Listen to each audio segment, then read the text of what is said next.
আসসালামু আলাইকুম ভিউয়ার্স, আশা করি সকলেই ভালো আছেন। আজকে আমাদের শামীম ভাই সাথে আছেন। উনি আজকে নদীর জলজন্ত মাছ কেনার জন্য মূলত এখানে এসেছেন। দেখবো আজকে আমরা কি মাছ। দেখতে পাচ্ছেন নদীর জলজন্ত একদম যাকে আমরা গুড়া মাছ বলি, বড় মাছ নয়, নদীর মাছ। এটা অনেকেরই পছন্দ। দেখতে পাচ্ছেন অনেকেই ভিড় জমাচ্ছে মাছগুলো নেওয়ার জন্য। এটা হচ্ছে চিংড়ি মাছ। সেই সাথে পাশাপাশি ওইখানে মিক্সিং মাছ, বিভিন্ন প্রজাতির মাছ আছে, সেটাও আপনারা হয়তো দেখতে পাচ্ছেন। এই মুহূর্তে মাছ কম উঠেছে, তখন বাজে বেলা 10টা।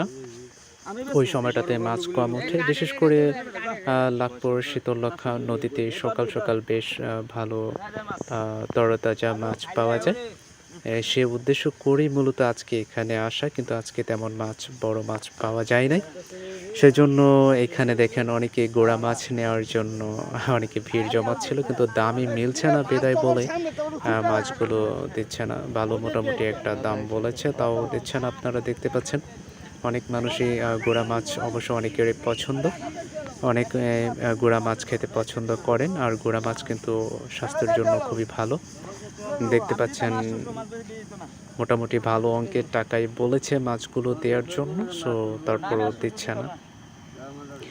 অনেকেই সকাল সকাল আসেন এই লাকপুর শীতললক্ষা নদীর জলজন্ত মাছ নেওয়ার জন্য, কারণ নদীর মাছ আলাদা একটা ডিমান্ড থাকে, সেটা অবশ্য আপনারা জানেন। জলজন্ত মাছ অবশ্যই আপনারা যদি এরকম জলজন্ত গুড়া মাছ বলেন এবং বড় মাছ বলেন, যদি আপনারা নিতে চান, অবশ্যই লাকপুর শীতললক্ষা নদীতে এসে যোগাযোগ করবেন এবং ফলো রাখবেন যেন আপনারা অবশ্যই মাছ নিতে পারেন। এবং মোটামুটি বেশ ভালো দামের মাছই মোটামুটি এখানে রাখা হয়, কেননা নদীর মাছ একটু দামটা একটু বেশি।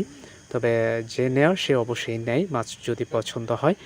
অবশ্যই এটার স্থানটা হচ্ছে নরসিংদী শিবপুর লাকপুর গ্রামে অবস্থান করছে। আপনারা দেখতে পাচ্ছেন অনেক মানুষের ভিড়। তো শামীম ভাইয়ের দামে মিলল না বিদায় বলে মাছ নেয় নাই।